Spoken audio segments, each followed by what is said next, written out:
د الصافات مبارکه سوره چې د قران عظیم شان و دیر شمه سوره ده په مکی معظمه کې را نازله شوې ده 102 مبارک آیاتونه لري تلاوت او پښتو ترجمه یې له 490 آیات څخه اوري اعوذ بالله من الشیطان الرجیم پناه وړم الله تعالی شړل شوی شیطان څخه بسم الله الرحمن الرحیم د الله په نوم چې ډیر زیات مهربان پورا رحم لرونکی دی فاقبلوا الیه یزفون کله چې خلکو خپل بوتان ټوټي ولیدل په منډه ابراهیم ته راغله قال اتعبدون ما تنحتون والله خلقكم وما تعملون قالوا ابنوا له بنيانا فألقوه في الجحيم ابراهیم ویل آیا تاسو د خپل لاسونو توګل شو شیانو بندگی کوي په داسې حال کې چې الله تاسو هم پیدا کړی او هغه شیان هم چې تاسو جوړوي هغه په خپل منځو کې سره وویل د دل لپاره د اور ډیری تیار کړی او د تاوجن اور په لمبو کې وغورځوي فأرادوا به كيدا فجعلناهم الأسفلين په دې توګه دوی غوښتل چې د هغه د ورکولو طرحه جوړه کړي خو موږ دوی سخت ناکام کړل وقال إني ذاهب إلى ربي سيهدين او ابراهیم وویل د هجرت لاره به ونیسم زه د خپل پروردګار لوري ته ځم هغه به ماته لارښوونه وکړي رب هب لي من الصالحين کله چې د هجرت ځای ته ورسید په زارۍ سره وویل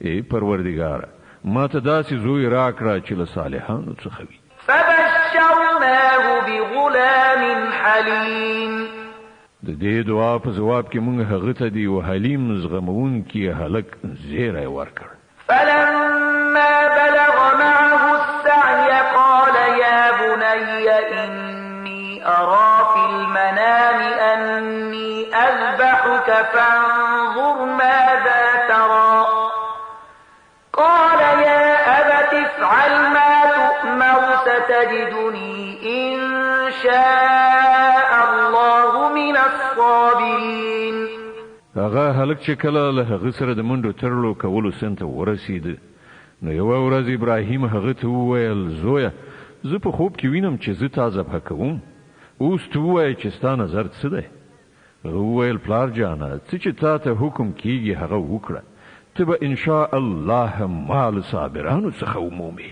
فلما أسلما وتله للجبين وناديناه أن يا إبراهيم قد صدقت الرؤيا إنا كذلك نجزي المحسنين په پای کې چې کله دغه دواړو دغه حکم په مقابل کې د مننې سره ښکته کړ او ابراهیم خپل زوی پړ مخې څملاو او مونږ غږ وکړ چې ای ابراهیمه تا خوب رښتیا کړ مونږ نیکی کوونکي ته هم دغسې غوره مکافات ورکو إن هذا لهو البلاء المبين په باوري ډول دا یوه څرګنده ازموینه وه وفديناه بذبح عظيم او مونږ یوه لویه قرباني په فدیه کې ورکړه هغه هلک مو خوشي کړ وتركنا عليه في الآخرين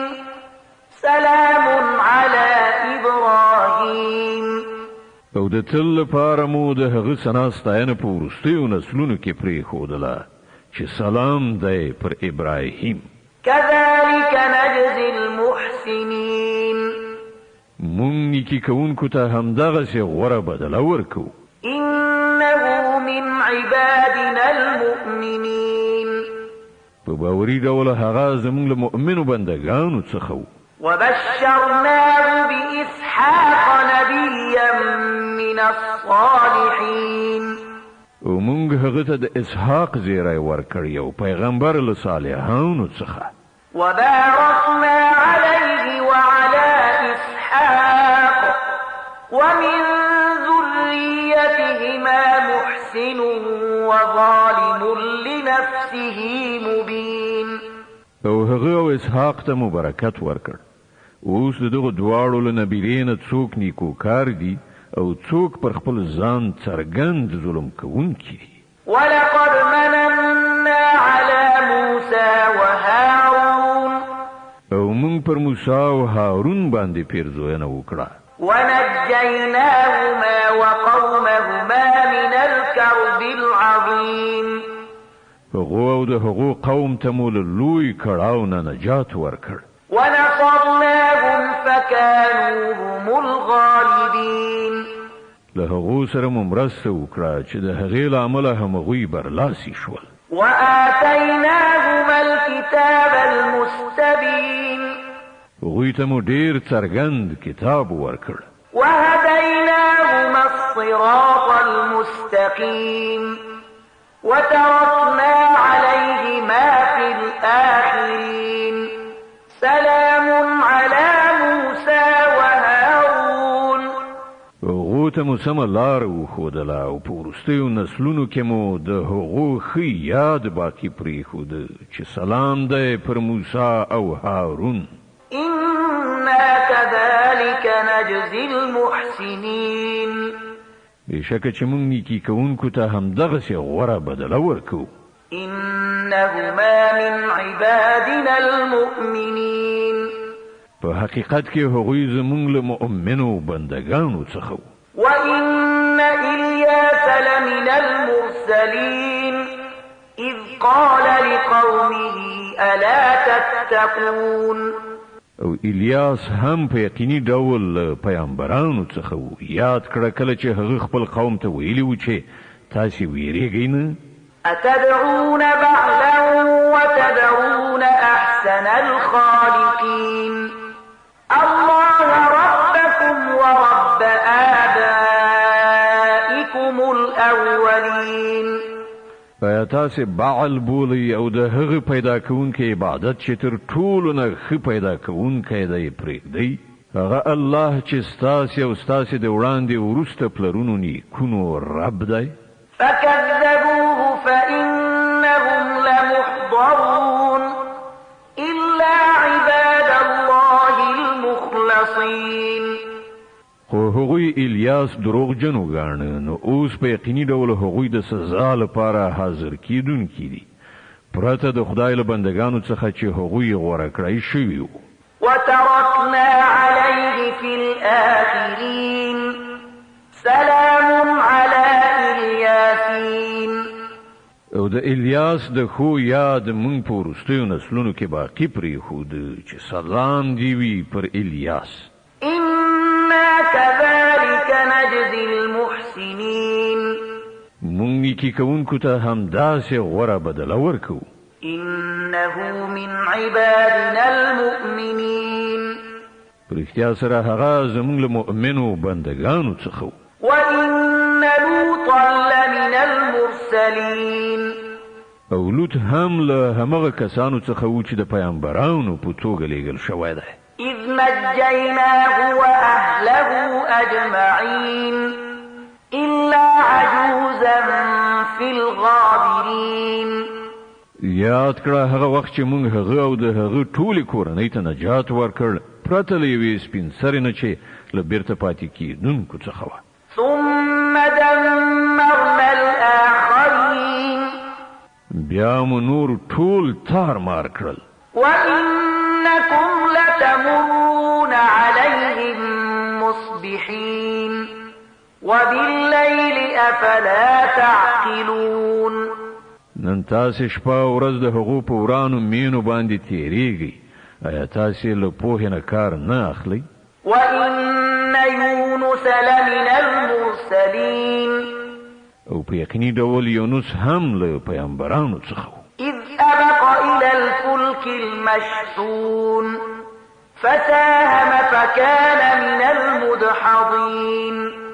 یاد کړه هغه وخت چې هغه له بار او خلکو څخه په یوې ډکې کښتۍ کې وتښتېده. د بیړۍ له سپرلیو سره یې پچه واچوله او په هغې کې یې ماته وخوړه، یعنې ویې بایلله. فالتقمه الحوت وهو مليم په پای کې هغه یو لوی ماهی تیر کړ او هغه پړو فلولا أنه كان من المسبحين للبث في بطنه إلى يوم يبعثون نو که هغه له تسبیح کوونکو څخه نه وای نو د قیامت تر ورځې پورې به د همغه ماهی په ګیډه کې پاتې شوی. فنبذناه بالعراء وهو سقيم په پای کې موږ هغه د ډېرې رنځورتیا په حالت کې پر یوه هواره ځمکه وغورځاوو. وأنبتنا عليه شجرة من يقطين او پر هغه مو جغلداره ونه رازرغونه کړه. وأرسلناه إلى 100,000 أو يزيدون له هغه وروسته موږ هغه 100,000 یا له دې نه زیاتو خلکو خواته ولېږه. فآمنوا فمتعناهم إلى حين هغو ایمان راوړ او موږ ترې وې خاصې نیټې پورې هغوی باقي پرېښودل. فاستفتهم ألربك البنات ولهم البنون أم خلقنا الملائكة إناثا وهم شاهدون. نو له دوی نه یو څه پوښتنه وکړه، آیا د دوی زړه دا خبره مني چې ستا د پروردګار لپاره دي لوڼې وي او د دوی لپاره زامن؟ آیا په رښتیا سره موږ په رښتیا ښځې ګرځولي دي او دوی د سترګو لیدلی حال وایي؟ ألا إنهم من إفكهم ليقولون ولد الله وإنهم لكاذبون. خو واورا په اصل کې دوی له ځانه جوړه کړې خبره کوي چې الله تعالی اولاد لري او په واقع کې دوی دروغجن دي. أصطفى البنات على البنين ما لكم كيف تحكمون. آیا الله د زامنو په ځای لونی ځان ته غوره کړی دي؟ پر تاسو څه شوي دي؟ څنګه حکم صادروي؟ أفلا تذكرون. آیا تاسو پند نه اخلئ؟ أم لكم سلطان مبين فأتوا بكتابكم إن كنتم صادقين. دا چې له تاسو سره د دغو خبرو لپاره کوم څرګند سند دی نو راوړئ خپل هغه کتاب که تاسو رښتونی یئ. وجعلوا بينه وبين الجنة نسبا ولقد علمت الجنة إنهم لمحضرون سبحان الله عما يصفون إلا عباد الله المخلصين. دوی د الله او پرښتو ترمنځ د نسب پیوند جوړ کړی دی په داسې حال کې چې پرښتې ښې پوهیږي چې دغه خلک د مجرمانو په توګه وړاندې کیدونکي دي او هغوی وایي چې الله له هغو صفتونو څخه پاک دی چې د هغه له خالصو بندګانو څخه پرته نور خلک ورته منسوبوي. فإنكم وما تعبدون ما أنتم عليه بفاتنين إلا من هو صال الجحيم. نو تاسو او تاسو دغه معبودان له الله نه هیڅوک نشي اړولای مګر صرف هغه څوک چې د دوزخ په لمبه شوي اور کې سوځونکی وي. وما منا إلا له مقام معلوم وإنا لنحن الصافون وإنا لنحن المسبحون. او زمونږ حال خدا دی چې له موږ نه د هر یو مقام ټاکلی دی او موږ په لیکه کې ولاړه خدمتګاران یو او تسبیح کوونکي یو.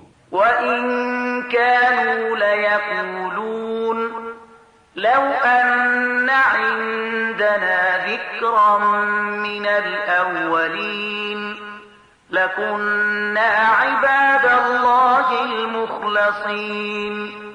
دغه خلکو خو په خوا ویل چې کاش کې له موږ سره هغه ذکر یعنی کتاب وای چې مخکنیو قومونو ته ورکړای شوی نو موږ به د الله غوره شوي بندگانو. فكفروا به فسوف يعلمون. خو کله چې اوس دغه قرآن دوی ته راغی نو دوی ترنه انکار وکړ. اوس به ډیر ژر دوی ته دغه کړنچارې نتیجه څرګنده شي. ولقد سبقت كلمتنا لعبادنا المرسلين إنهم لهم المنصورون وإن جندنا لهم الغالبون.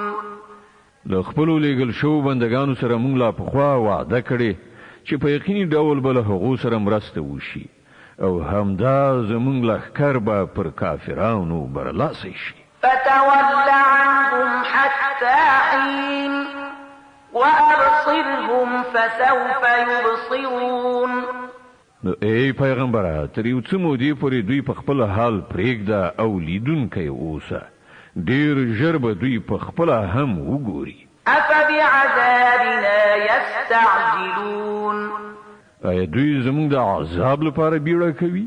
فإذا نزل بساحتهم فساء صباح المنذرين وتول عنهم حتى حين وأبصر فسوف يبصرون. کله چې د دوی په سیمه کې عذاب را نازل شي نو هغه ورځ به د هغو کسانو لپاره ډیره بده وي چې هغوی ویرول شوي دي. نو د یو څه مودې لپاره دوی پرېږده او لیدونکی اوسه. ډیر ژر به دوی په خپله وویني. سبحان ربك رب العزة عما يصفون. پاک د ستا پروردگار د عزت څښتن له ټولو هغو خبرونه چې دوی یعنی کافرانی جوړوي. وسلام على المرسلين. او سلام دی پر پیامبرانو. والحمد لله رب العالمين. او ټول ستاینه یوازې الله د عالمیانو د پروردگار لپاره ده. د صاد مبارکه سوره چې د قرآن عظیم و شان 38مه سوره ده په مکې معظمې کې را نازله شوې ده. 88 مبارک آیاتونه لري. تلاوت او پښتو ترجمه یې له لومړي آیت څخه اورئ. بسم الله الرحمن الرحیم. د الله په نوم چې ډیر زیات مهربان پورا رحم لرونکی دی. صاد والقرآن بالذكر بل الذين كفروا في عزة وشقاق. صاد قسم دی له نصیحت نه پر ډک قرآن بلکې همدغه خلک چې له منلو نه انکار کړی دی یعنی کافران په سخت تکبر او سرکشي کې اخته دي. كم أهلكنا من قبلهم من قرن فنادوا ولا تحين مناص.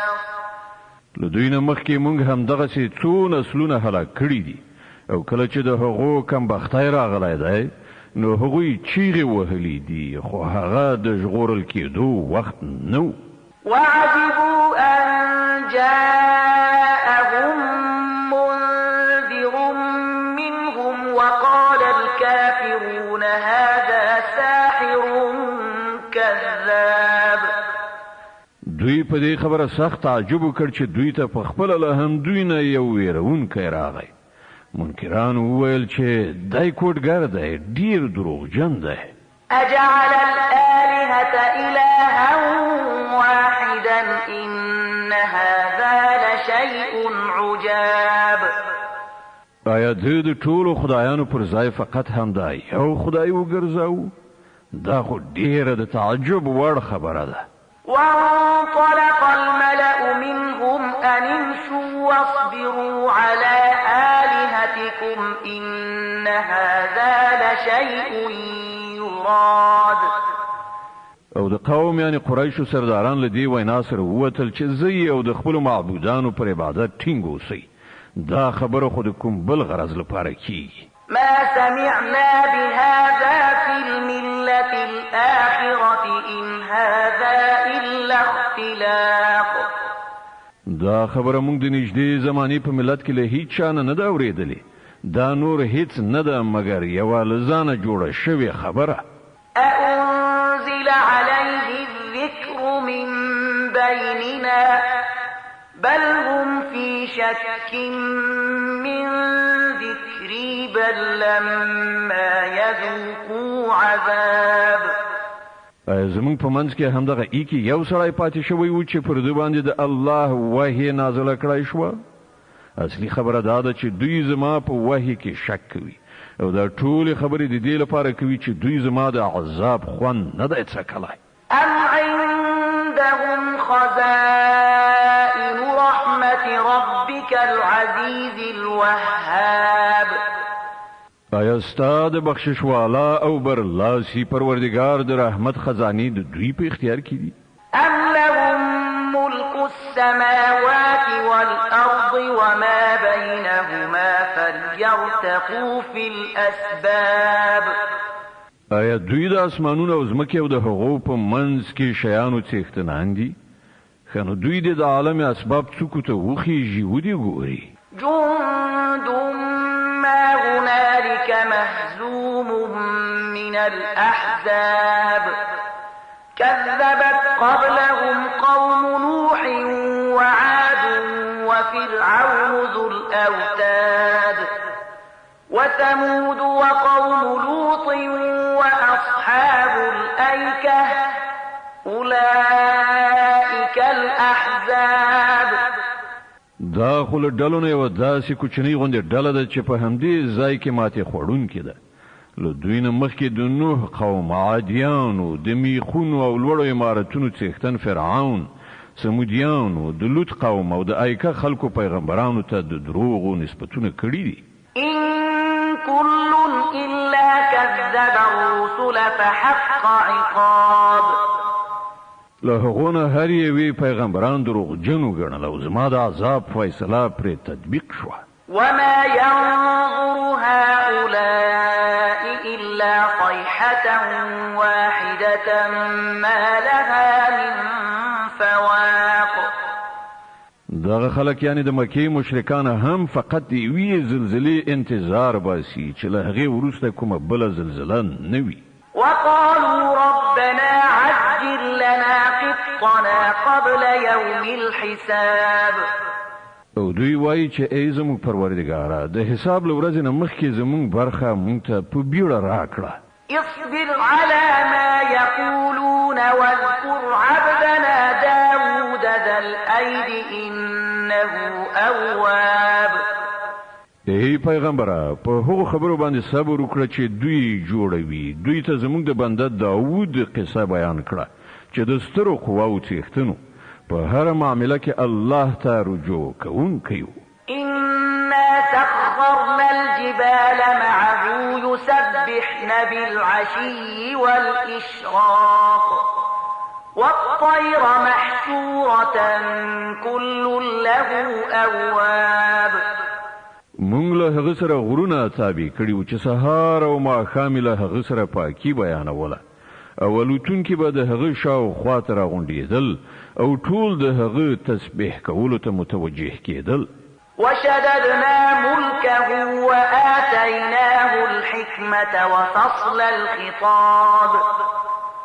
مونږ د هغه سلطنت محکم کړی و، هغه ته مو حکمت ورکړی و او د فیصله کوونکو خبرو صلاحیت مو ور په برخه کړی و. وهل أتاك نبأ الخصم إذ تسوروا المحراب إذ دخلوا على داود ففزع منهم قالوا لا تخف خصمان بغى بعضنا على بعض فاحكم بيننا بالحق ولا تشطط واهدنا إلى سواء الصراط.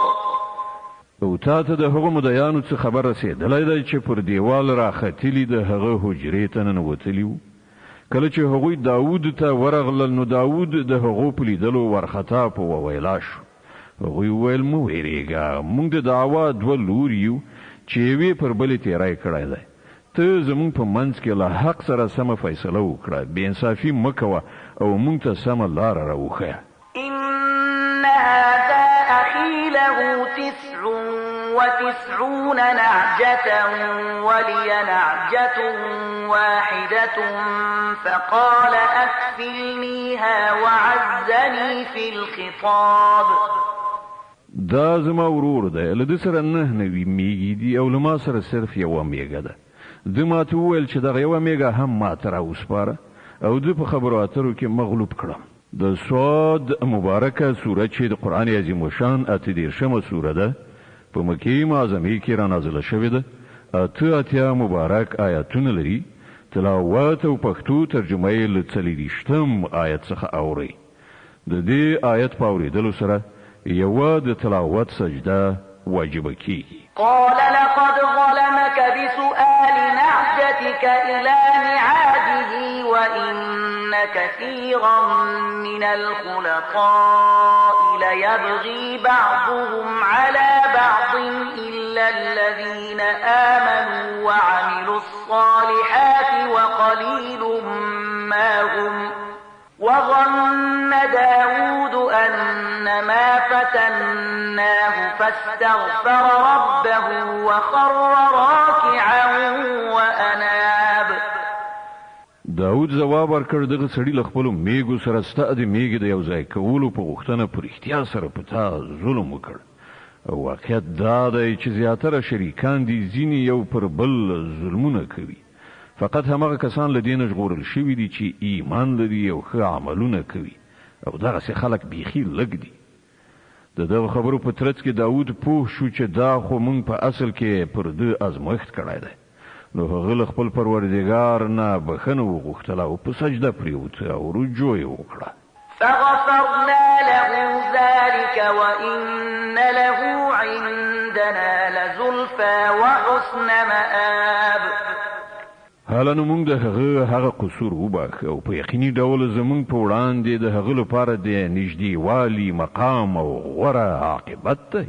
يا داود إنا جعلناك خليفة في الأرض فاحكم بين الناس بالحق ولا تتبع الهوى فيضلك عن سبيل الله إن الذين يضلون عن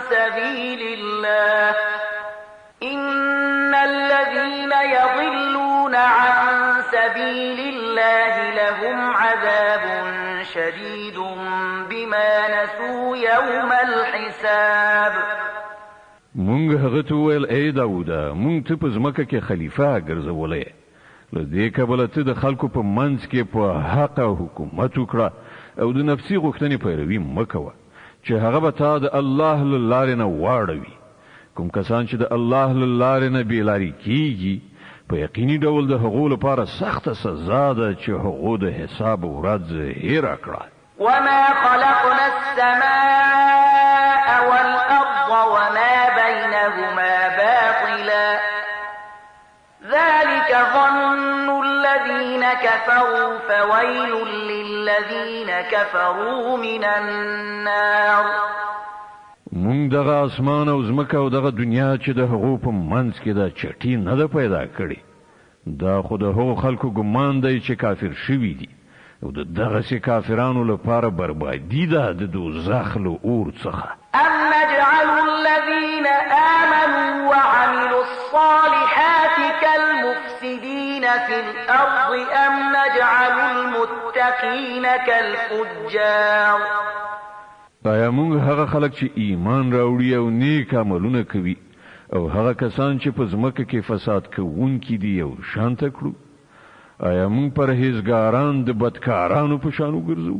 كتاب أنزلناه إليك مبارك ليدبروا آياته وليتذكر أولو الألباب.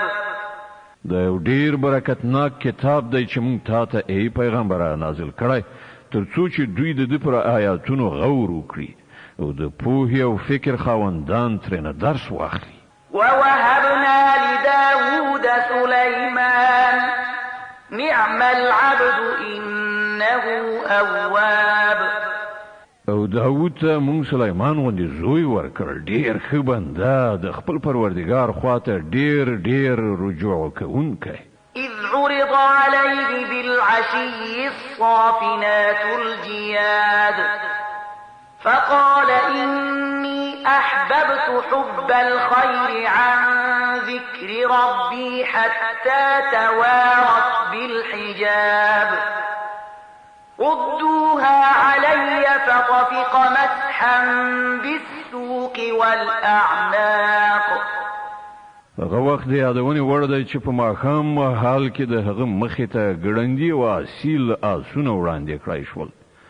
نو سلیمان وویل ما د دغه آسونو مینه د خپل پروردګار په یاد غوره کړې ده تر دې پورې چې کله هغه آسونه له سترګو پناه شول نو هغه امر وکړ چې دا بیرته ماته راولئ. بیا یې د هغو په پنډیو او غاړو باندې لاس راښکل شروع کړل. ولقد فتنا سليمان وألقينا على كرسيه جسدا ثم أناب قال رب اغفر لي وهب لي ملكا لا ينبغي لأحد من بعدي إنك أنت الوهاب. وګوره چې موږ سليمان هم په ازموینه کې واچاو د هغه د کرسۍ د پاسه مو یو لویه جوسه وغورځوله. بیا هغه د خدای دربار ته رجوع وکړه وی ویل چې ای پروردګاره ما ته بخښنه وکړه او ما ته هغه باچایي راکړه چې له مانه وروسته د هیچ چا لپاره وړ نه وي. بېشکه همدا ته اصلي بخشش کوونکی. فسخرنا له الريح تجري بأمره رخاء حيث أصاب والشياطين كل بناء وغواص وآخرين مقرنين في الأصفاد. حالنو مونږ هغه ته باد رام کړ چې د هغه په امر به په نرمۍ سره لګېدی چیرته چې هغه غوښتل او شیطانان مو رام کړل د هر ډول ودانیو جوړونکي او له لویو بحرونو څخه د جواهرو د راویستلو لپاره غوټه وهونکي او نور چې په زنځیرونو تړل شوي وو هم رام کړل. هذا عطاؤنا فمن أو أمسك بغير حساب. مونږ هغه ته ویل دا زمونږ درکړه ده ته واکمنې چاته دی چې خوښه شي ورې کړي او چاته چې وغواړي ورې نه کړي څه حساب نشته. وإن له عندنا لزلفى وحسن مآب. په یقیني ډول د هغه لپاره زمونږ په وړاندې د نږدېوالي مقام او غوره پای دی. واذكر عبدنا أيوب إذ نادى ربه أني مسني الشيطان بنصب وعذاب. او زمونږ د بنده ایوب یادونه وکړه کله چې هغه خپل پروردګار ته غږ وکړ چې شیطان زه په سخت تکلیف او عذاب کې اچولی. اركض برجلك هذا مغتسل بارد وشراب.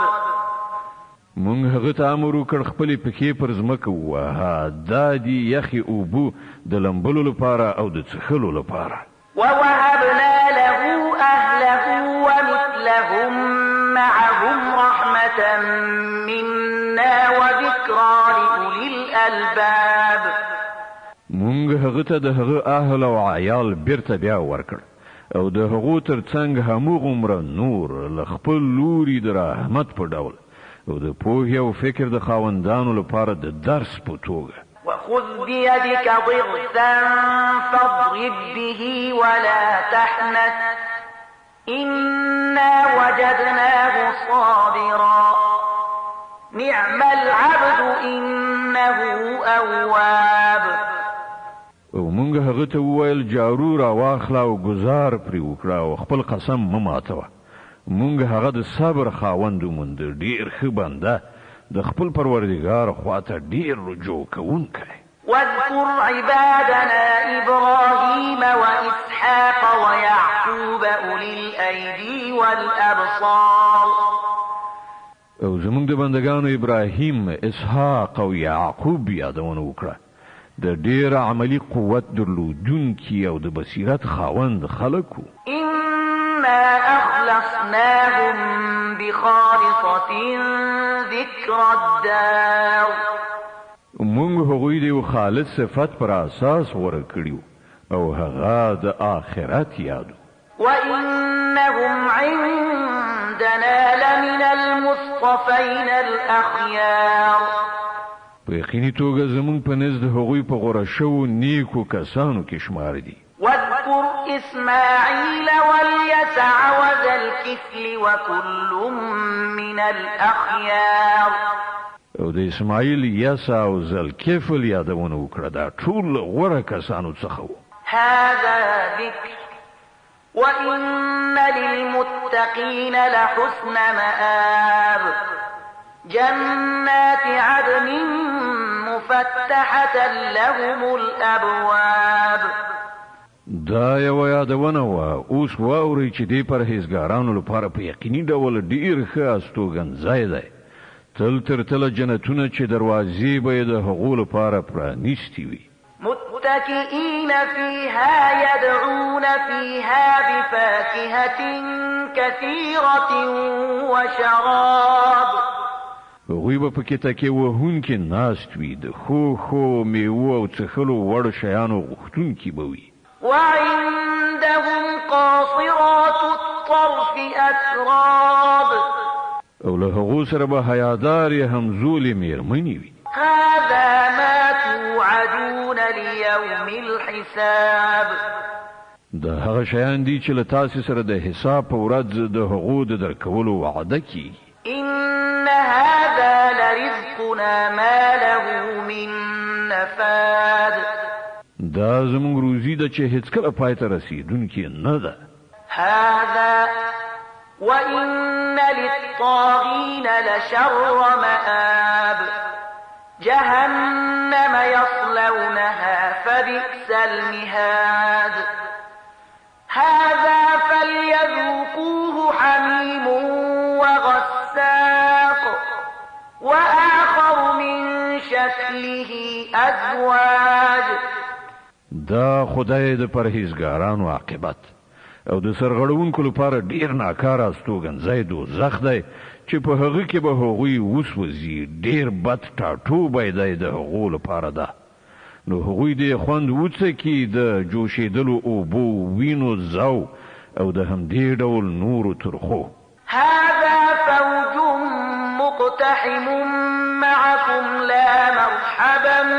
بهم إنهم صالوا النار هغوی به د دوزخ خواته د خپلو پیروانو د راتګ په لیدلو سره په خپلو منځو کې سره ووایي دا یو لښکر ستاسې څنګ کې دوزخ ته ننوتونکی را روان دی دوی ته هیڅ کوم هرکلی نشته دوی په اور کې سوځېدونکي دي قالوا بل أنتم لا مرحبا بكم أنتم قدمتموه لنا فبئس القرار پیروان به ورته ځواب ورکړي نه بلکې همدا تاسې سوځئ هیڅ کوم ښه راغلاست ستاسې لپاره نشته همدا تاسې دغه برخلیک زموږ مخې ته راوستی دی څومره بد دی دغه هستوګنځی قالوا ربنا من قدم لنا هذا فزده عذابا ضعفا في النار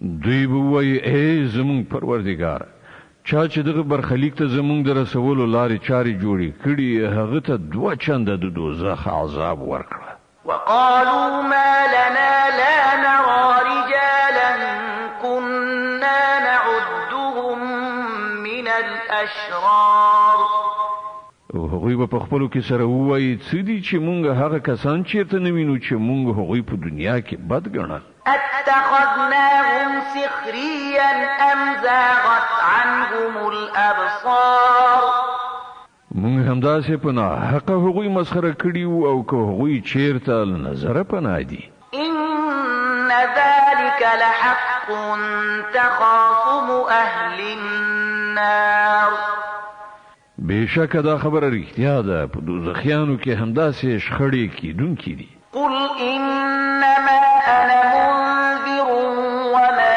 من إله إلا الله الواحد القهار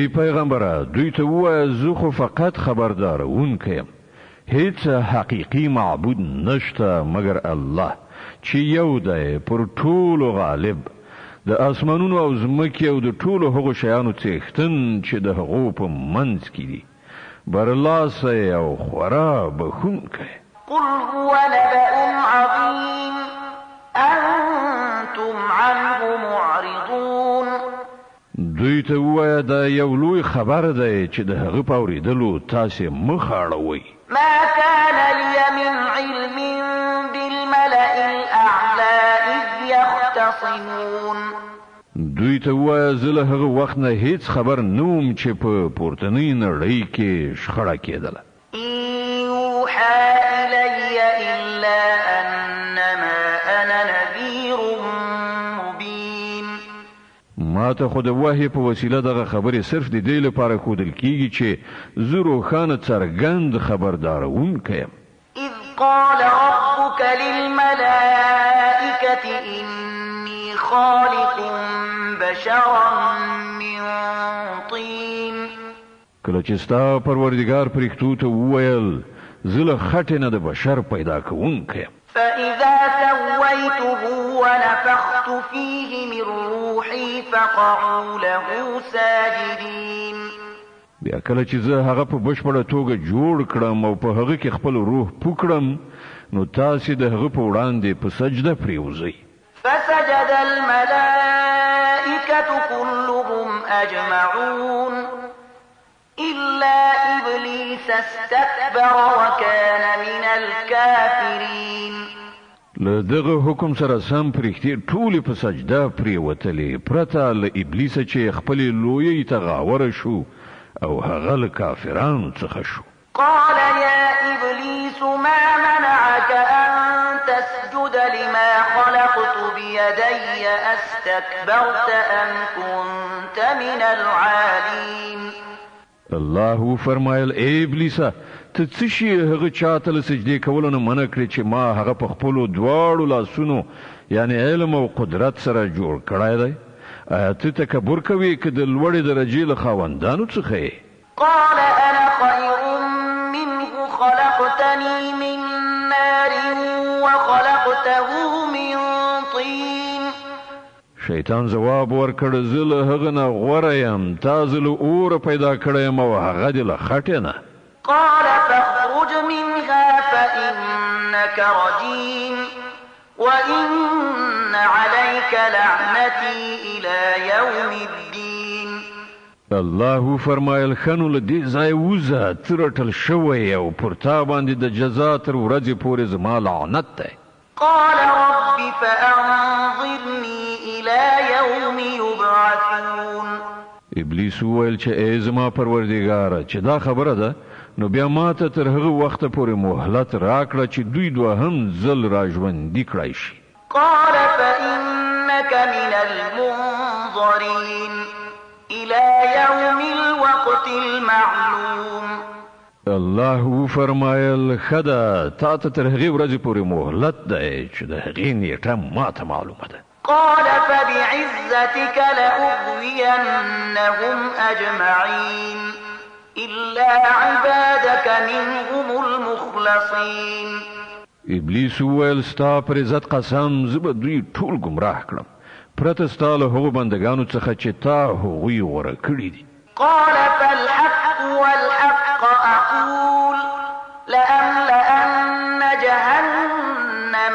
منك وممن تبعك منهم أجمعين الله فرمایل نو حق دا دی او زه هم دا حق وایم چې زه به دوزخ له تا او د هغو ټولو کسانو څخه ډک کړم چې له دغو انسانانو نه ستا پیروي وکړي قل ما أسألكم عليه من أجر وما أنا من المتكلفين إن هو إلا ذكر للعالمين ای پیغمبره دوی ته ووایه چې زه په دغه تبلیغ باندې له تاسې نه څه اجوره نه غواړم او نه زه د ساختګي چارو جوړونکو خلکو له جملې څخه یم دا خو یو نصیحت دی د ټولو نړیوالو لپاره ولتعلمن نبأه بعد حين او لږ وخت به تیر شي چې تاسو ته د حال په خپل معلوم شي.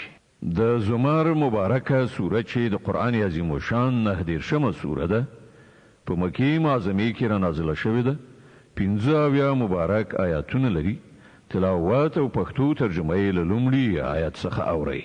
اعوذ بالله من الشیطان الرجیم. پناه وړم الله تعالی شړل شوی شیطان څخه. بسم الله الرحمن الرحیم.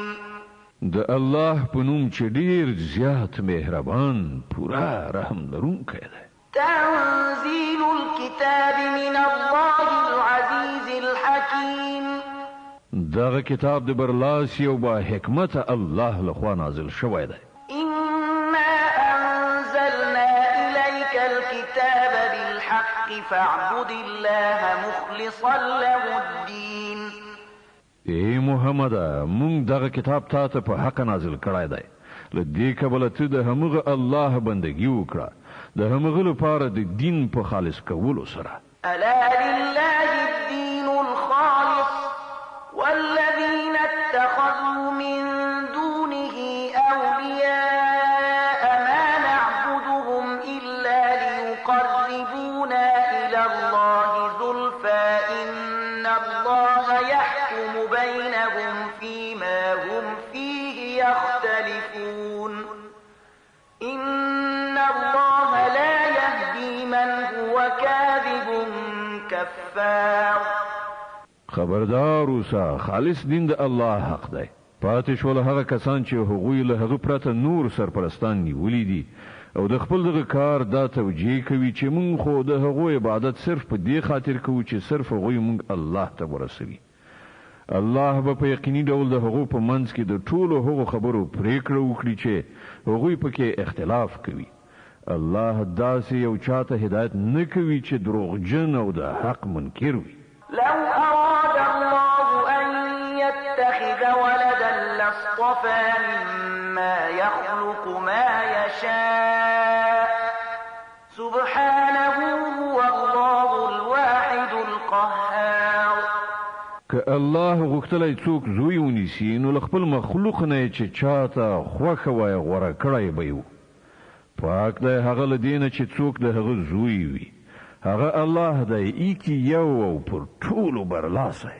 خلق السماوات والأرض بالحق يكبر الليل على النهار ويكبر النهار على الليل وسخر الشمس والقمر كل يجري لأجل مسمى ألا هو العزيز الغفار.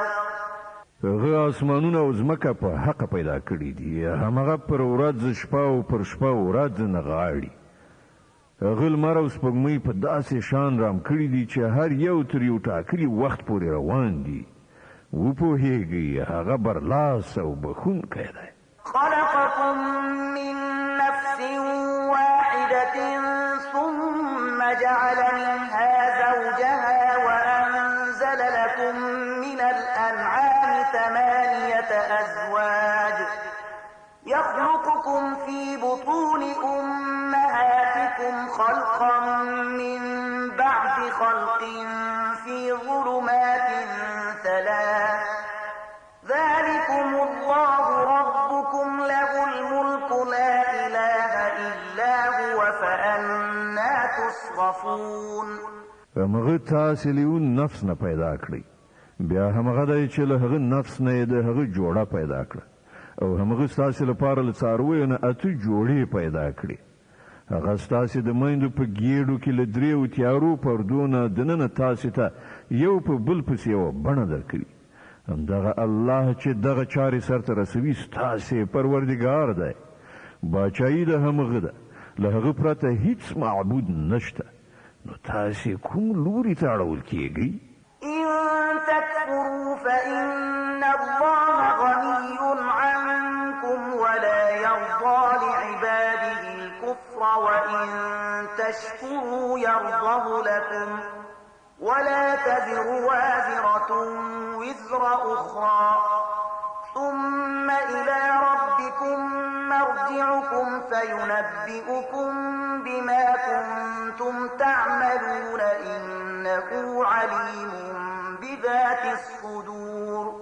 که تاسې کافر شئ نو الله له تاسې نه بې نیازه دی، خو هغه د خپلو بندګانو لپاره کفر نه خوښوي، او که تاسې شکر وباسئ نو هغه دا ستاسې لپاره خوښوي. هیڅ پیټی اخیستونکی به د کوم بل چا پیټی وانخلي. په پای کې ستاسې ټولو د خپل پروردګار خواته ورګرځېدل دي. بیا به هغه تاسې ته دروښیي چې تاسې څه کوئ. بېشکه هغه په هغه څه چې په سینو کې دي پوه دی. وإذا مس الإنسان ضر دعا ربه منيبا إليه ثم إذا خوله نعمة منه نسي ما كان يدعو إليه من قبل وجعل لله أندادا ليضل عن سبيله قل تمتع بكفرك قليلا إنك من أصحاب النار. پر انسان چې کله کوم آفت راځي نو هغه د خپل پروردګار خواته په رجوع کولو سره هغه بولي. بیا کله چې د هغه پروردګار هغه په خپل نعمت سره سرلوړی کوي نو هغه بیا هغه مصیبت هیروي چې د هغه له امله یې مخکې بلنه کوله او نور د الله سیالان ګرځوي تر څو چې د هغه له لارې نه نور خلک هم واړوي. ای پیغمبره هغه ته ووایه چې لږ ورځې له خپل کفر نه خوند واخله، ته په یقیني ډول دوزخ ته تلونکی. أمن هو قانت آناء الليل ساجدا وقائما يحذر الآخرة ويرجو رحمة ربه قل هل يستوي الذين يعلمون والذين لا يعلمون إنما يتذكر أولو الألباب. آیا د دغه انسان کړنلاره غوره ده او که د هغه چا چې امر منونکی دی د شپې په ساعتونو کې ولاړ وي او سجدې کوي، له آخرت نه ویریږي او د خپل پروردګار رحمت ته هیلهمن کیږي؟ له دوی نه پوښتنه وکړه آیا پوهېدونکي او نه پوهېدونکي کله یو شانته کیدای شي؟ نصیحت خو د پوهې خاوندان مني. قل يا عبادي الذين آمنوا اتقوا ربكم للذين أحسنوا في هذه الدنيا حسنة وأرض الله واسعة إنما يوفى الصابرون أجرهم بغير حساب. ای پیغمبره ووایه چې ای د خدای بندگانو چې ایمان مو راوړی دی له خپل پروردګار نه وویریږئ. کومو کسانو چې په دې دنیا کې نیک چلند غوره کړی دی د هغو لپاره ښېګڼه ده او د خدای ځمکه پراخه ده. صبر کوونکو ته خو به خپل اجر بې حسابه ورکړ شي. قل إني أمرت أن أعبد الله مخلصا له الدين وأمرت لأن أكون أول المسلمين. ای پیغمبر دوی ته ووایه ما ته امر شوی دی چې د الله لپاره د دین په خالصولو سره د هغه بندګي وکړم او ما ته امر شوی دی چې تر ټولو د مخه زه په خپله مسلمان یعنی امر منونکی اطاعت کوونکی شم. قل إني أخاف إن عصيت ربي عذاب يوم عظيم. ووایه که زه د خپل پروردګار نافرماني وکړم نو زه د یوې سترې ورځې له عذاب نه ویریږم. قل الله أعبد مخلصا له ديني فاعبدوا ما شئتم من دونه قل إن الخاسرين الذين خسروا أنفسهم وأهليهم يوم القيامة ألا ذلك هو الخسران المبين. وای چې زه خو به د الله لپاره د دین په خالصولو سره د همغه بندګي وکړم. تاسې چې له هغه پرته د هر چا بندګي کول غواړئ کوئ. وای اصلي مفلسان خو همغه کسان دي چې خپل ځانونه او خپلې کورنۍ د قیامت د ورځې په زیان کې واچول. ښه واورئ همدغه ښکاره مفلسي ده. لهم من فوقهم ظلل من النار ومن تحتهم ظلل ذلك يخوف الله به عباده يا عباد فاتقون پر هغه به د اور چترۍ له پاسه هم خوري وي او د لاندې نه هم. دا هغه عذاب دی چې له هغه نه الله خپل بندگان ویروي. نو ای زما بندگانو زما له غضب نه ځان وساتئ. والذين اجتنبوا الطاغوت أن يعبدوها وأنابوا إلى الله لهم البشرى فبشر عباد الذين يستمعون القول فيتبعون أحسنه أولئك الذين هداهم الله وأولئك هم أولو الألباب. د دې په خلاف کوم خلکو چې د طاغوت یعنی شیطان له بندګۍ نه ډډه وکړه او د الله خواته رجوع وکړه د هغو لپاره زیری دی. نو ای پیغمبر زیری ورکړه زما هغو بندګانو ته چې خبره په غور سره اوري او د هغې د ډیر ښه اړخ پیروي کوي. دا هغه خلک دي چې هغو ته الله تعالی هدایت کړی دی او هم دوی د پوهې خاوندان دي. أفمن حق عليه كلمة العذاب أفأنت تنقذ من في النار.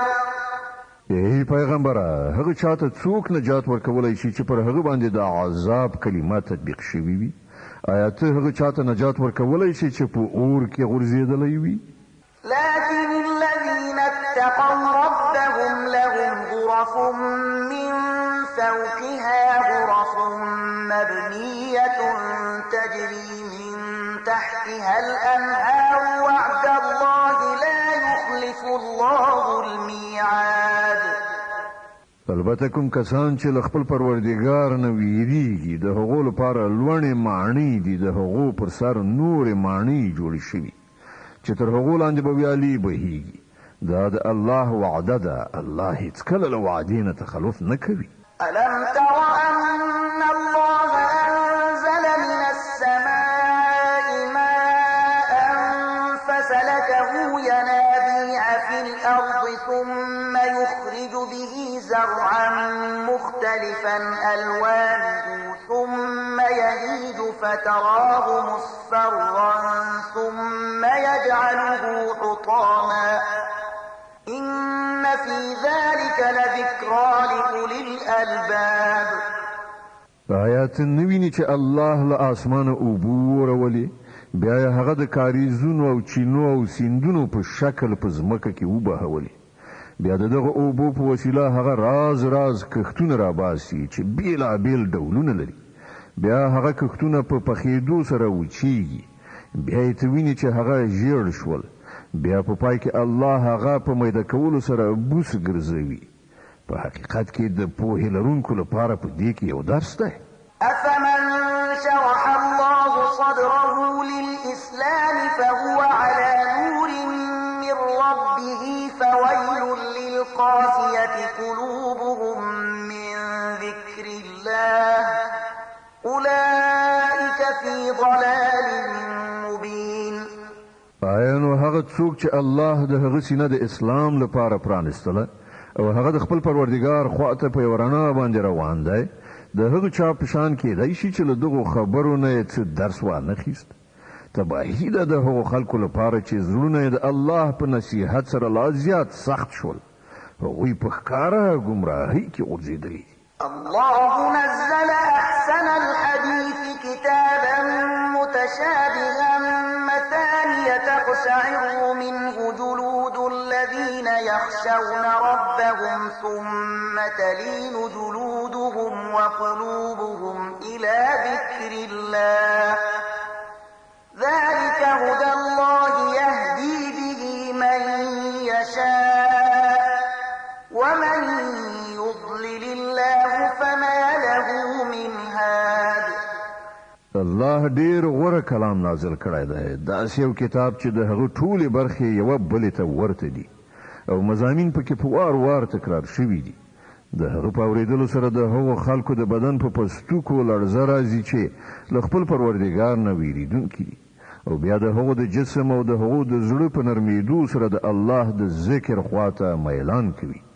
دا د الله هدایت دی، چاته چې خوښه شي په دې سره یې سمې لارې ته راولي، او چاته چې الله هدایت ونه کړي د هغه لپاره بیا هیڅ هدایت کوونکی نشته.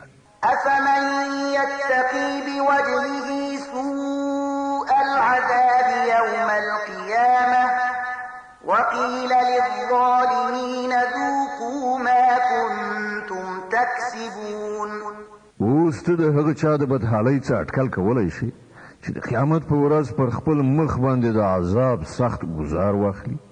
دغسې ظالمانو ته خو به وویل شي چې اوس د هغې ګټې خوند وڅکئ چې تاسې کوله. كذب الذين من قبلهم فأتاهم العذاب من حيث لا يشعرون. له دې نه مخکې هم ډېرو کسانو همدغسې د حق کلام ته د دروغو نسبتونه کړي دي. په پای کې ورباندې له داسې لوري عذاب راغی چې له هغه لوري نه د هغو ګمانه هم نشو کېدلی. فأذاقهم الله الخزي في الحياة الدنيا ولعذاب الآخرة أكبر لو كانوا يعلمون. بیا الله د دنیا په ژوندانه کې د رسوایي خوند په هغو باندې وڅاکه او د آخرت عذاب خو له دې نه لا زیات سخت دی. کاشکې دوی پوهېدلی. ولقد ضربنا للناس في هذا القرآن من كل مثل لعلهم يتذكرون. مونږ په دې قرآن کې خلکو ته راز راز مثالونه بیان کړي دي چې دوی ګوندې پند واخلي. قرآنا عربيا غير ذي عوج لعلهم يتقون. داسې قرآن چې په عربي ژبه کې دی، څه کوږوالی پکې نشته، تر څو چې دوی له ناوړه عاقبت نه په ډډه شي. ضرب الله مثلا رجلا فيه شركاء متشاكسون ورجلا سلما لرجل هل يستويان مثلا الحمد لله بل أكثرهم لا يعلمون. الله یو مثال بیانوي. یو خو هغه سړی دی چې د هغه په ملکیت کې یو شمیر بدخویه باداران برخوال دي چې هر یو خپل خپل لوري ته راکاږي، او بل سړی په ټوله معنا د ایک یو بادار غلام دی. آیا د دغو دواړو حال یو شانته کېدی شي؟ ستاینه الله لره ده، بلکې ډېر خلک نه پوهېږي. إنك ميت وإنهم ميتون. ای پیغمبره، ته هم مړ کېدونکی او دوی هم مړ کېدونکي دي. ثم إنكم يوم القيامة عند ربكم تختصمون. په پای کې به تاسې ټول د خپل پروردګار حضور ته خپله دعوا وړاندې کړئ. فمن أظلم ممن كذب على الله وكذب بالصدق إذ جاءه أليس في جهنم مثوى للكافرين.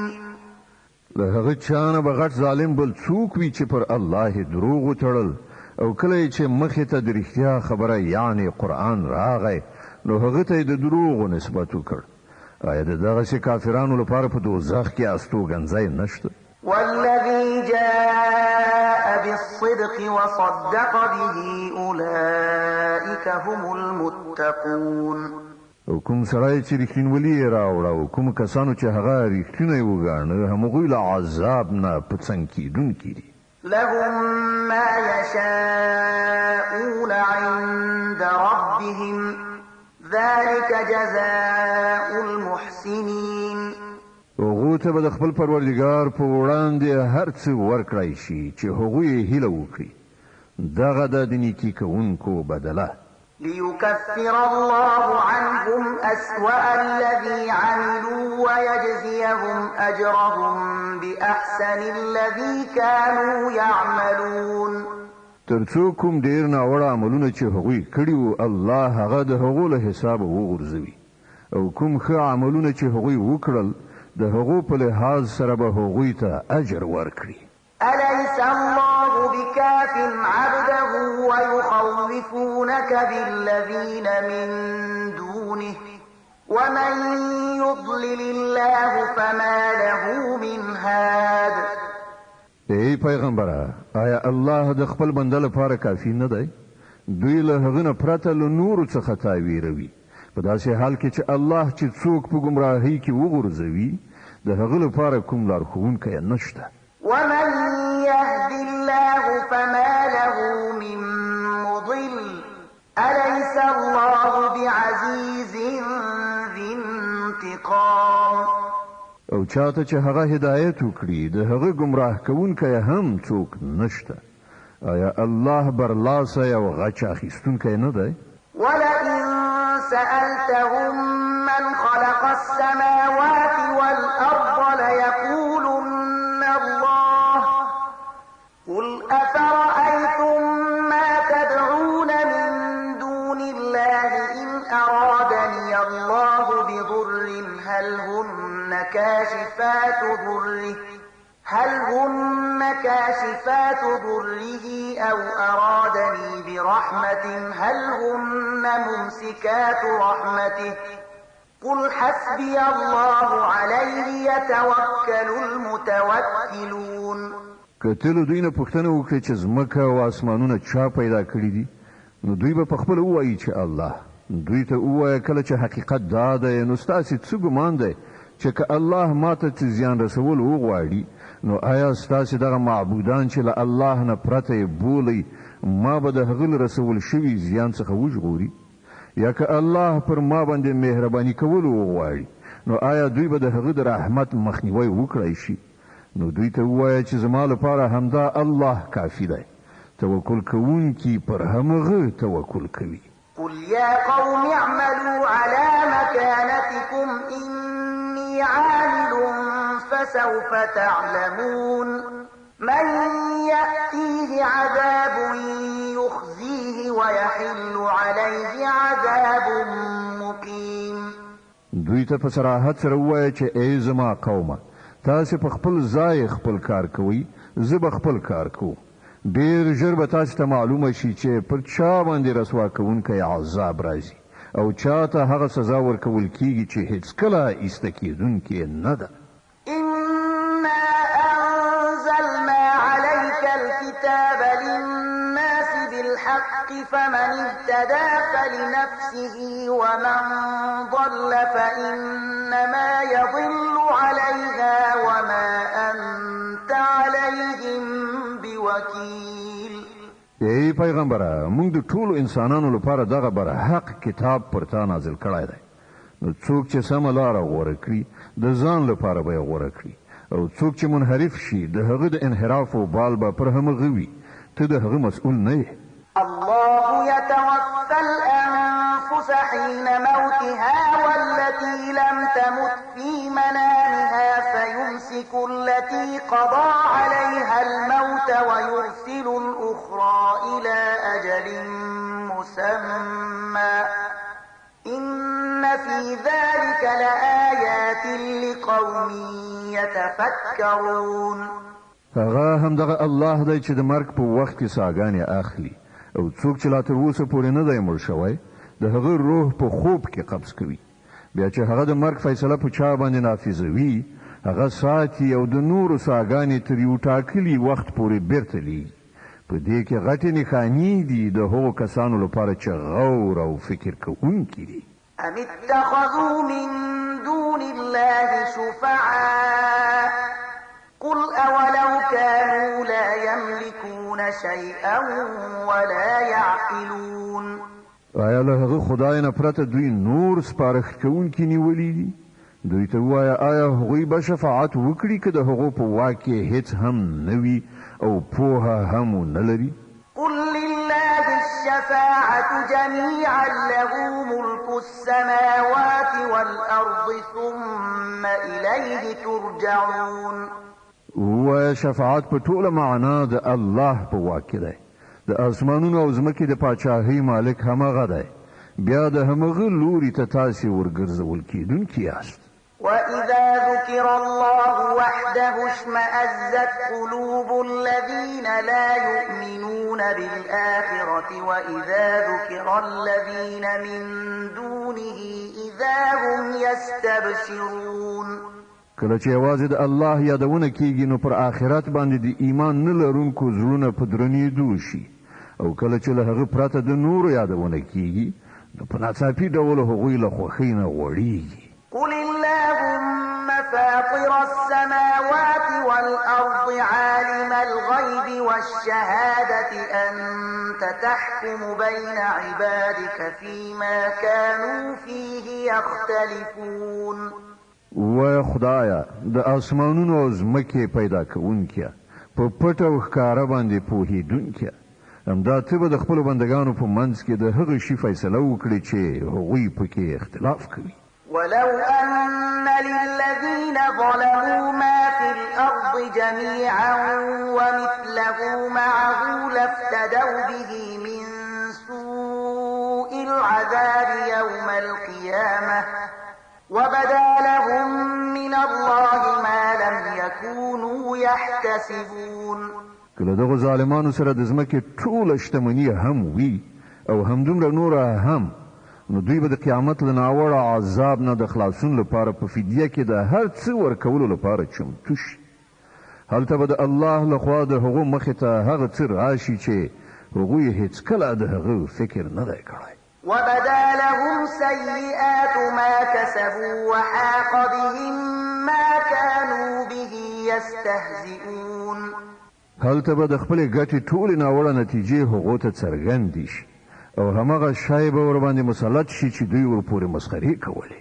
فإذا مس الإنسان ضر دعانا ثم إذا خولناه نعمة منا قال إنما أوتيته على علم بل هي فتنة ولكن أكثرهم لا يعلمون.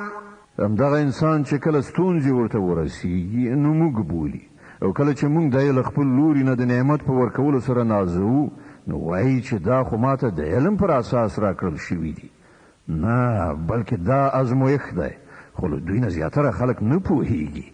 قد قالها الذين من قبلهم فما أغنى عنهم ما كانوا يكسبون. همدغه خبره له دوی نه مخکې تېره شوو خلکو هم کړې ده، خو څه چې هغوی ګټل هغه د هغو هیڅ په دردو نه خوړل، بیا هغوی د خپلې ګټې ناوړه نتیجې وزغملې. فأصابهم سيئات ما كسبوا والذين ظلموا من هؤلاء سيصيبهم سيئات ما كسبوا وما هم بمعجزين. او له دغه خلکو نه هم چې څوک ظالمان دي هغوی به ډېر ژر د خپلې ګټې ناوړه نتیجې وګالي، نو دوی ته د دوی د بدو عملونو سزا ورسېده. دوی زموږ عاجزونکي نه دي. أولم يعلموا أن الله يبسط الرزق لمن يشاء ويقدر إن في ذلك لآيات لقوم يؤمنون. او آیا دوی ته معلومه نه ده چې د الله چاته خوښه شي روزي پراخوي او چاته چې خوښه شي تنګوي؟ په دې کې نښانې دي د هغو کسانو لپاره چې ایمان راوړي. قل يا عبادي الذين أسرفوا على أنفسهم لا تقنطوا من رحمة الله إن الله يغفر الذنوب جميعا إنه هو الغفور الرحيم. ای پیغمبره، هغو بندگانو ته مې ووایه کومو کسانو چې پر خپلو ځانونو باندې تیری کړی دی د الله له رحمت نه مه ناهیلي کیږئ. په یقیني ډول الله ټولې ګناوې بخي، هغه خو بخښونکی مهربان دی. وأنيبوا إلى ربكم وأسلموا له من قبل أن يأتيكم العذاب ثم لا تنصرون. راوګرځئ د خپل پروردګار خواته او امر منونکي شئ د هغه مخکې له دې نه چې پر تاسې عذاب راشي او بیا له هیڅ لوري نه درته مرسته ونشي رسېدلی. واتبعوا أحسن ما أنزل إليكم من ربكم من قبل أن يأتيكم العذاب بغتة وأنتم لا تشعرون. او د خپل پروردګار د لیږل شوي کتاب د ډیره غوره اړخ مطابقت غوره کړئ مخکې له دې نه چې پر تاسې ناڅاپي عذاب راشي او تاسې خبره هم ونه اوسئ. أن تقول نفس يا حسرة على ما فرطت في جنب الله وإن من الساخرين أو تقول لو أن الله هداني لكنت من المتقين أو تقول حين ترى العذاب لو أن لي كرة فأكون من المحسنين. دا سینه چې وروسته څوک وایي چې افسوس زما پر هغه تقصیر چې ما د الله په شان کې وکړ، بلکې برعکس زه خو په ملنډو وهونکو کې شامل وم. یا وایي کاش کې الله ما ته هدایت کړی وای نو زه به هم له پرهیزګارانو څخه وم. یا د عذاب په لیدلو سره وایي کاش کې ما ته یو بل فرصت په لاس راشي او زه هم د ښه عمل له کوونکو څخه شم. بلى قد جاءتك آياتي فكذبت بها واستكبرت وكنت من الكافرين. او په هغه وخت کې ورته دا جواب ورکړای شي ولې نه؟ تا ته زما آیاتونه راغلي وو، بیا تا هغه دروغ وګڼل او تکبر دې وکړ او ته له کافرانو څخه وې. ويوم القيامة ترى الذين كذبوا على الله وجوههم مسودة أليس في جهنم مثوى للمتكبرين.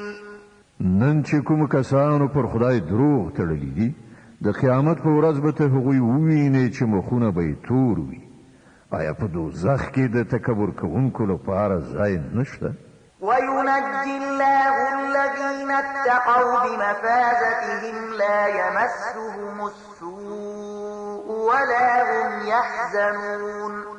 د دې برعکس کوم کسانو چې دلته پرهیزګاري کړې ده د هغو د بریالیتوب د اسباب الاعمال به الله هغوی ته نجات ورکړي. هغوی ته به نه څه آفت ورسي او نه به هغوی غمجن وي. الله خالق كل شيء وهو على كل شيء وكيل. الله د هر شي هستونکی دی او همغه د هر شي ساتونکی دی. له مقاليد السماوات والأرض والذين كفروا بآيات الله أولئك هم الخاسرون. د ځمکې او اسمانونو د خزانو کلیګانې له همغه سره دي او کوم کسان چې د الله په آیاتونو باندې کافران کیږي همغوی په زیان کې غورځېدونکي دي. د زمر مبارکه سوره چې د قرآن عظیم الشان 19 سوره ده په مکې معظمې کې را نازله شوې ده. 15 مبارک آیاتونه لري. تلاوت او پښتو ترجمه یې له 4 آیت څخه اوري. قل أفغير الله تأمروني أعبد أيها الجاهلون. ای پیغمبره دوی ته ووایه نو ای جاهلانو تاسې له الله نه پرته د کوم بل چا د بندګۍ کولو لپاره ماته وایاست. ولقد أوحي إليك وإلى الذين من قبلك لئن أشركت ليحبطن عملك ولتكونن من الخاسرين بل الله فاعبد وكن من الشاكرين. دا خبره باید ته هغو ته په ډاګه څرګنده وکړې ځکه چې تا ته او له تا نه مخکې تېر شوو ټولو پیغمبرانو ته دغه وحي لیږل شوې ده چې که تا شرک وکړ نو ستا عمل به بابیزه یعنې ضایع شي او ته به په زیان کې لوېدلی اوسې. د دې کبله ای پیغمبره ته یوازې د الله بندګي وکړه او له شکر کوونکو بندګانو څخه شه.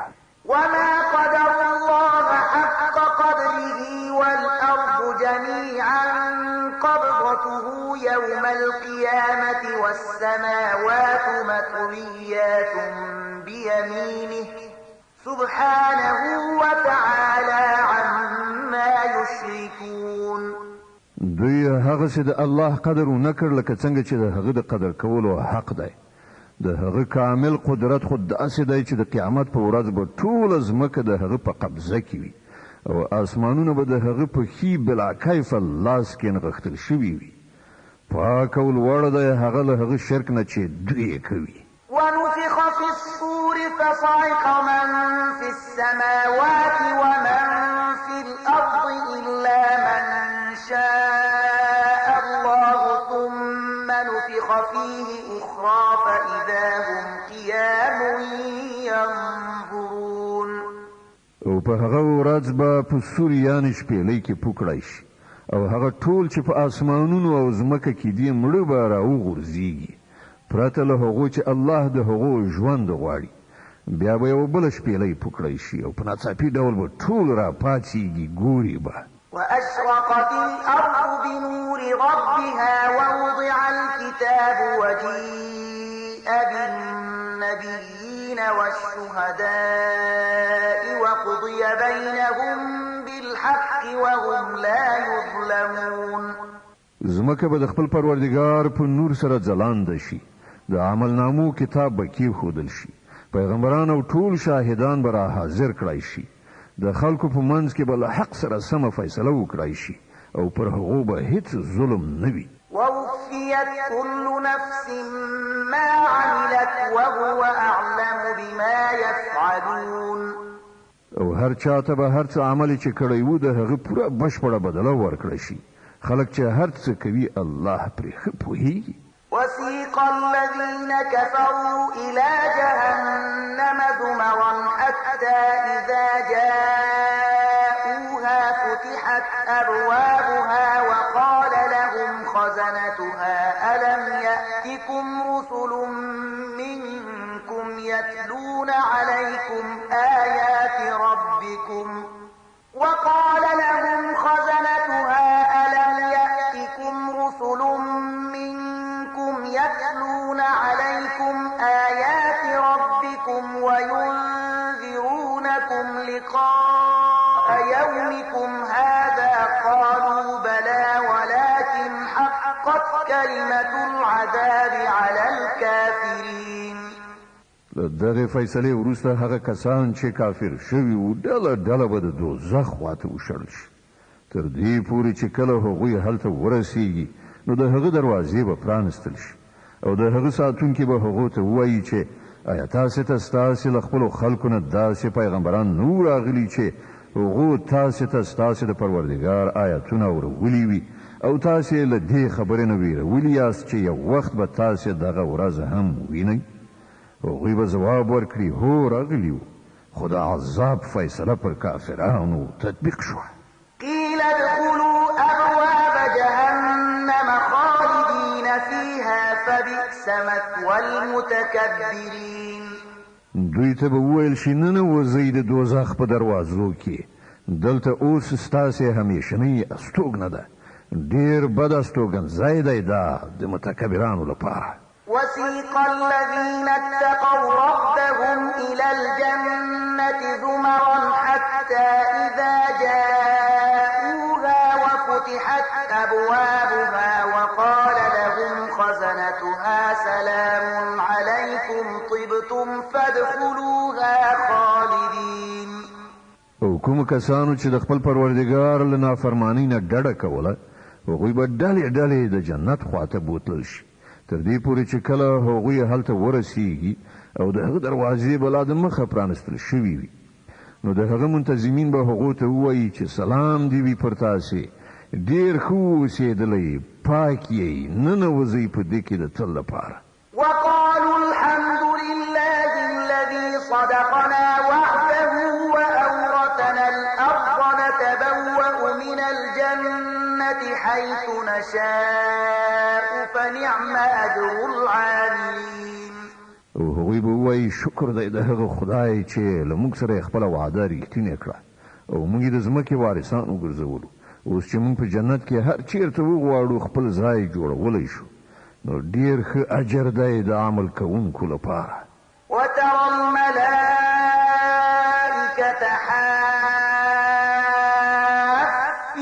من حول العرش يسبحون بحمد ربهم وقضي بينهم بالحق وقيل الحمد لله رب العالمين او ته به وګورې چې په رښتیا د عرش چار پیره حلقه جوړې شوې د خپل پروردګار ثنا ویونکې او پاکي بیانوونکې به وي د خلکو په منځ کې به له حق سره سمه فیصله صادره کړی شي او غږ به وشي ثنا ستاینه ده د عالمیانو د پروردګار لپاره د مؤمن مبارکه سوره چې د قرآن عظیم الشان 40مه سوره ده په مکې معظمې کې را نازله شوې ده 85 مبارک آیتونه لري تر تلاوت او پښتو ترجمه یې له لومړي آیت څخه اورئ. بسم الله الرحمن الرحیم. د الله په نوم چې ډیر زیات مهربان پورا رحم لرونکی دی. حمیم. تنزيل الكتاب من الله العزيز العليم. غافر الذنب وقابل التوب شديد العقاب ذي الطول لا إله إلا هو إليه المصير. حمیم. د دغه کتاب نازلېدل د الله لخوا دی چې برلاسی دی، په هر څه باندې پوهېدونکی دی، د ګناه بخښونکی او توبه قبلونکی دی، سخت سزا ورکوونکی او ډیر د فضل خاوند دی. له هغه پرته هیڅ معبود نشته، د همغه لوري ته د ټولو ورګرځېدل دي. ما يجادل في آيات الله إلا الذين كفروا فلا يغررك تقلبهم في البلاد. د الله په آیاتونو کې جګړې نه کوي مګر یوازې هغه کسان چې هغوی کافر شوي دي.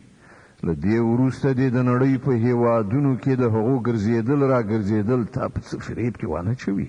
كذبت قبلهم قوم نوح والأحزاب من بعدهم وهمت كل أمة برسولهم ليأخذوه وجادلوا بالباطل ليدحضوا به الحق فأخذتهم فكيف كان عقاب. لدوی نه مخکې د نوح قوم هم حق ته د دروغو نسبت کړی دی او له هغو نه وروسته ډېرو نورو ډلو هم دغه کار کړی دی. هر قوم پر خپل پیغمبر باندې حمله وکړه تر څو چې هغه ونیسي. هغوی ټولو د باطل په وسیلې سره د حق د مغلوب ښودلو هڅه وکړه، خو په پای کې ما هغوی ونیول. نو وګوره چې زما عذاب څنګه سخت و. وكذلك حقت كلمة ربك على الذين كفروا أنهم أصحاب النار. په همدې ډول ستا د پروردګار دا فیصله هم په ټولو هغو کسانو باندې تطبیق شوې ده چې د کفر مرتکب شوي دي، چې هغوی دوزخ ته تلونکي دي. الذين يحملون العرش ومن حوله يسبحون بحمد ربهم ويؤمنون به ويستغفرون للذين آمنوا ربنا وسعت كل شيء رحمة وعلما. ربنا وسعت كل شيء رحمة وعلما فاغفر للذين تابوا واتبعوا سبيلك وقهم عذاب الجحيم. د الهي عرش حامل پرښتې چې د عرش شاوخوا حاضرې اوسیږي ټولې د خپل پروردګار له ثنا ستاینې سره د هغه پاکي بیانوي. هغوی پر هغه ایمان لري او د مؤمنانو په حق کې دعا کوي. هغوی وایي ای زموږ پروردګاره، ته په خپل رحمت او په خپل علم سره پر هر شي باندې خور شوی. نو هغو کسانو ته بښنه وکړه او د دوزخ له اوره یې وژغوره چې هغوی توبه ویستلې ده او ستا لاره یې غوره کړې ده.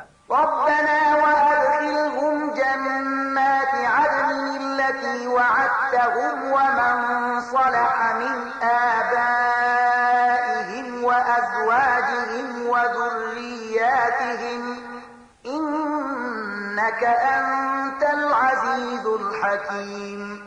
وقهم السيئات ومن تق السيئات يومئذ فقد رحمته وذلك هو الفوز العظيم. ای زموږ پروردګاره، او هغو جاودانی جنتونو ته داخل کړه چې تا د هغو وعده له هغو سره کړې ده او د هغو له مور پلار او میرمنو او اولادونو څخه چې څوک صالحان وي هغوی هم له هغو سره یو ځای هلته بوزه. ته بېشکه قادر مطلق او د حکمت څښتنې او وژغوره هغوی له بدیو نه. تا چې څوک د قیامت د ورځې له بدیو نه وژغوري پر هغه دې لوی رحم وکړ. همدغه ستر بریالیتوب دی. صدق الله العظیم. الله ستر رښتیا ویونکی دی.